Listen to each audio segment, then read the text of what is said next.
है खेती में, क्योंकि बात करने वाले हैं एग्रीकल्चर प्रोडक्ट के बारे में, गैल्वे क्रुशियम के बारे में, और सीधा संबंध आता है इसका खेती के संबंधी। और इसके लिए हम डायरेक्ट शूट करने के लिए आए खेती में, क्योंकि रिजल्ट जो लेना है वो सही लेना है।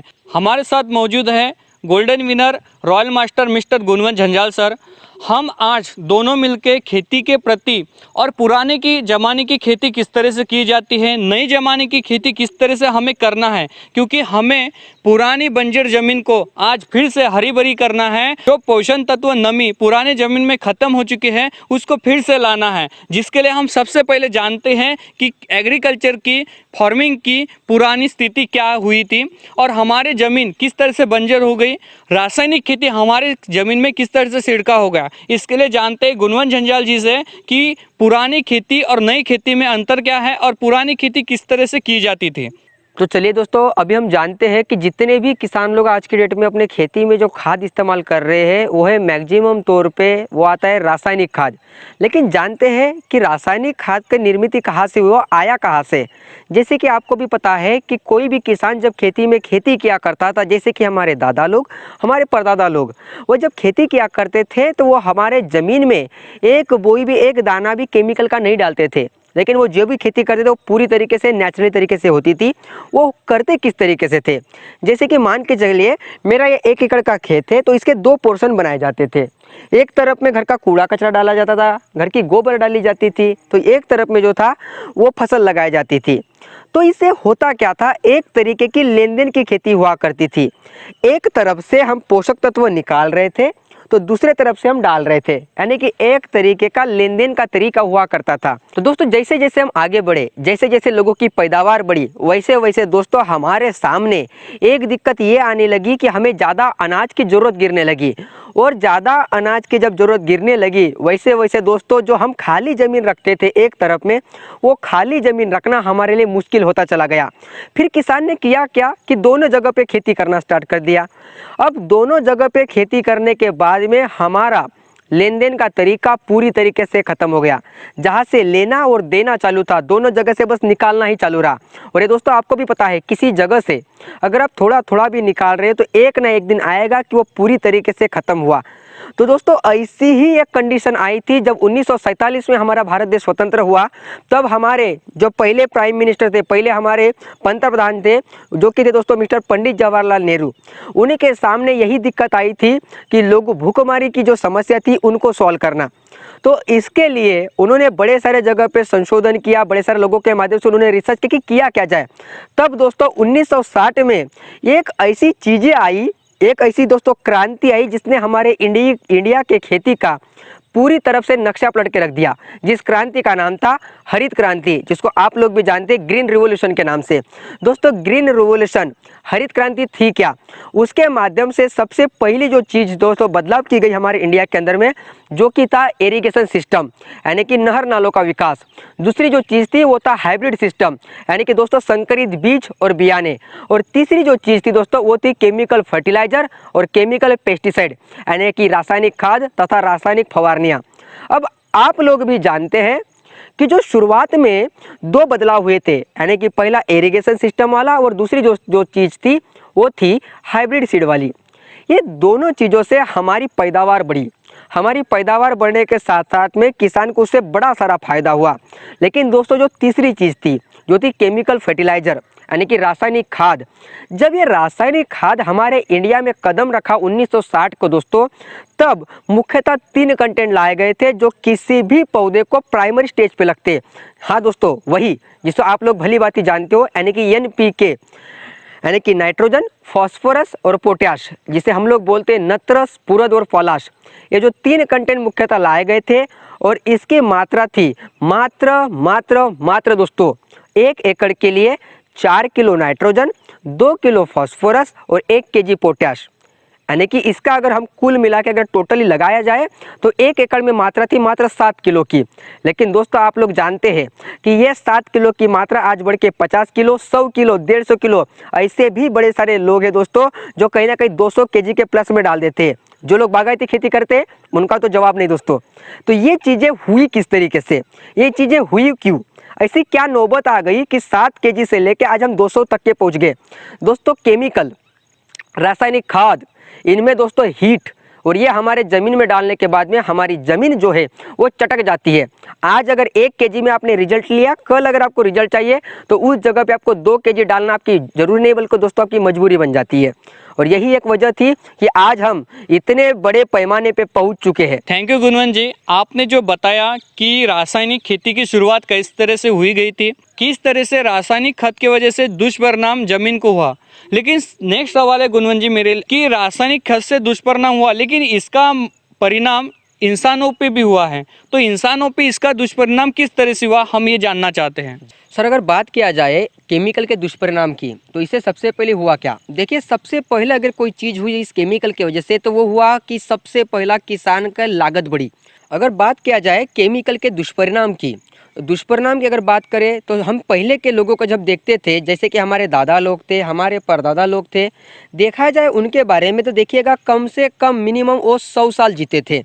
अगर बात किया जाए वही मेरे दादा से लेकर हम सीधा आते हैं मेरे पापा के ऊपर में सर, तो उनकी अगर बात किया जाए लगभग यही कोई समझ लीजिए 60 साल 70 साल की अगर बात करते हैं। और अगर हम इसी दौर के तरीके से अगर हम आगे चले, अगर हम हमारी एज की अगर बात करें तो लगभग 70 साल तक के भी पहुंचना हमारे लिए मुश्किल बात होती चली जाएगी।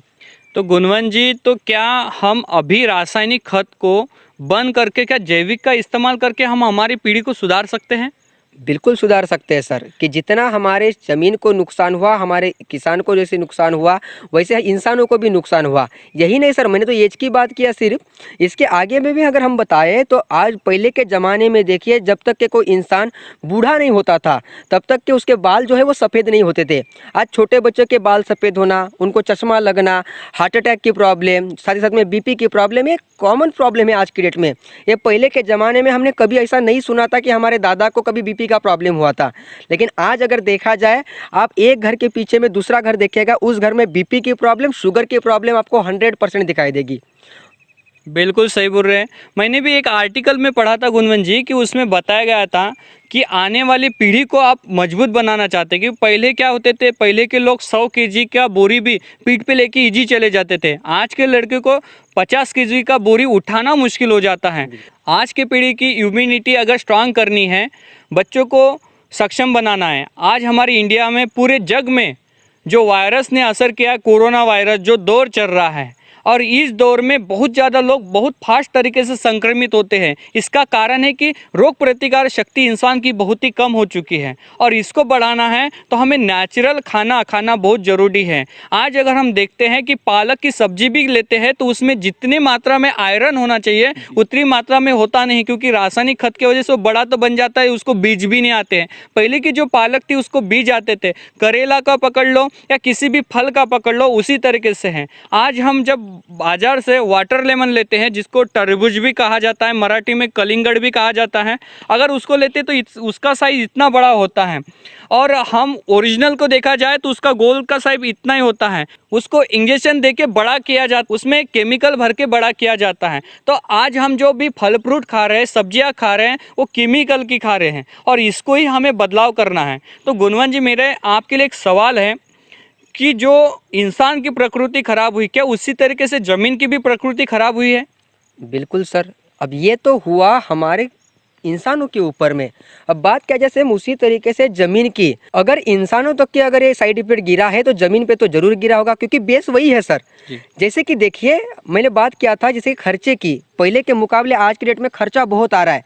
पहले हमारे ज़मीन के अंदर में नमी हुआ करती थी। अभी सर हम जिस एरिया में आए हैं उस एरिया में मैक्सिमम तरीके से चावल की खेती होती है। अब देखिए, चावल की अगर खेती का अगर पानी सूख जाता है तो उसी खेती में जिस खेती की हम आज बात करें, उसी खेती में पहले दलदल रहा करता था, उस खेती में नमी बनी रहती थी। लेकिन आज उसी खेती में अगर मैं शूज पहन के भी जाऊँ ना सर, तो वहाँ पे मिट्टी नहीं लगने वाली। अब ये हुआ क्यों? क्योंकि हमारे ज़मीन में जितने भी हमारे मित्र जुवानी हुआ करते थे, जो पूरी तरीके से नेचुरली तरीके से पला करते थे, जैसे कि केचुआ हुआ, जिसे गांडूल बोला जाता है, ह्यूमस हुआ, ऐसे बड़े सारे हमारे मित्र जुवानी हुआ करते थे। उनकी खाद यानी कि उनका भोजन जो कि गोबर की खाद, घर का कूड़ा कचरा, ये नहीं मिल पाने की वजह से वो पूरी तरीके से डेथ कर गए, या तो वो बहुत अंदर चले गए।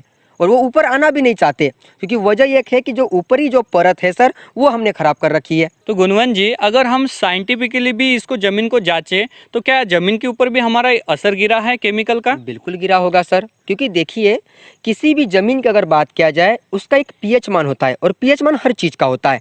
वैसे भी सेम हमारे ज़मीन का जो पीएच मान है वो चाहिए सर लगभग 6.5 से लेकर 7 तक के। अगर 6.5 से अगर कम होता है तो भी वो ज़मीन सर अम्लीय होती है, यानी कि वो वहाँ पे फसल होने के लिए वो बराबर नहीं रहती। अगर 7 के अगर ज़्यादा हुआ तो वो भी मिट्टी क्षारीय मिट्टी हो जाती है, जिसे हम सॉल्टेड सॉइल बोलते हैं। वो भी ज़मीन जो है हमारे फसल के लिए बंजर मानी जाती है। तो इसका जो पीएच मान है वो 6.5 से लेकर 7 तक के मेंटेन करना होता है। सेम उसी तरीके से जिस तरीके से सब्जी में नमक सर ना तो कम चाहिए ना तो ज़्यादा चाहिए, सेम उसी तरीके से। और ये आज कहीं ना कहीं इस केमिकल की वजह से ऊपर नीचे हो चुका है सर। थैंक यू गुणवंत जी। गुणवंत जी, अगला सवाल है, क्या अच्छी फसल के लिए ज़मीन को सुधारना जरूरी है? क्या ना सुधारे तो फिर भी ज़मीन अच्छा फसल दे सकती है? बहुत ही अच्छा सवाल पूछे सर आपने। देखिए बहुत ज़रूरी है ये चीज़ें, और यही एक प्रकार का भ्रम बैठा है किसान लोगों के इसमें। जैसे कि सर मैं आपको एक चीज़ पूछूं कि एक कोई लेडी है, एक कोई ऐसी औरत है जो पेट से है, प्रेग्नेंट है वो, और वो हमेशा बीमार रहती है। क्या आप उम्मीद कर सकते हैं कि उसका जो बेटा जो जन्म लेने वाला है वो हेल्दी पैदा होगा? बिल्कुल नहीं, क्योंकि वो तो पहले से ही कमज़ोर है।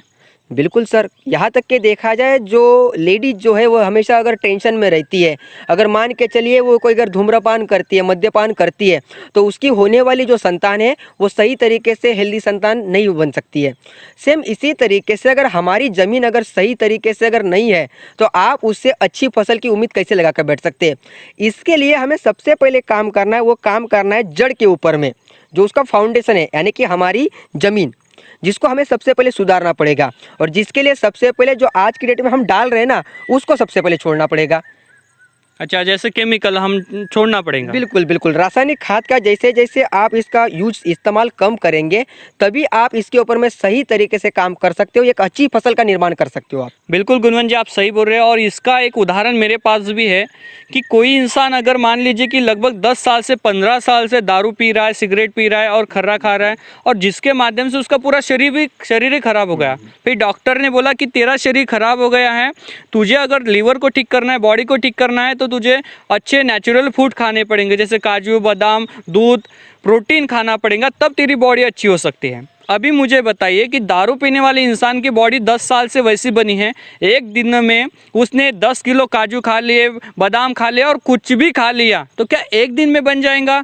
बिल्कुल नहीं, उसके लिए समय जरूर लगेगा। अगर हमने ज़मीन को 50 साल रासायनिक खाद डाला है, 50 साल से उसको बंजर बनाया है, तो उसको ठीक होने में भी कम से कम 2-4 साल बिल्कुल लगेंगे। और ये प्रोसेस हमारी जैविक हमें पूरी करवा के दे सकते। हम जैविक के माध्यम से ज़मीन की पीएच मान को भी संतुलित कर सकते हैं और पौष्टिक भी कर सकते हैं। तो ये जैविक हमारा जो कृषम का जैविक है, गैल्वे कृषम का जैविक है, वो बिल्कुल हमारे नेचुरल तरीके से ज़मीन को पूरा प्रोटीन, पोषण तत्व प्रदान करने में सहायक है। तो चलो गुणवंत जी, जानते हम गैल्वे कृषम के प्रोडक्ट ज़मीन के लिए, मृदा के लिए किस तरह से लाभदायक है, किस तरह से माइक्रोन्यूट्रिएंट्स कंटेंट्स देते हैं, पोषण तत्व देते हैं, और किस तरह से हमें सही खाना प्रदान करते हैं, अच्छी फसल प्रदान करते हैं और उसकी गुणवत्ता किस तरह से बढ़ाते हैं। चलो जानते हैं प्रोडक्ट के ऊपर।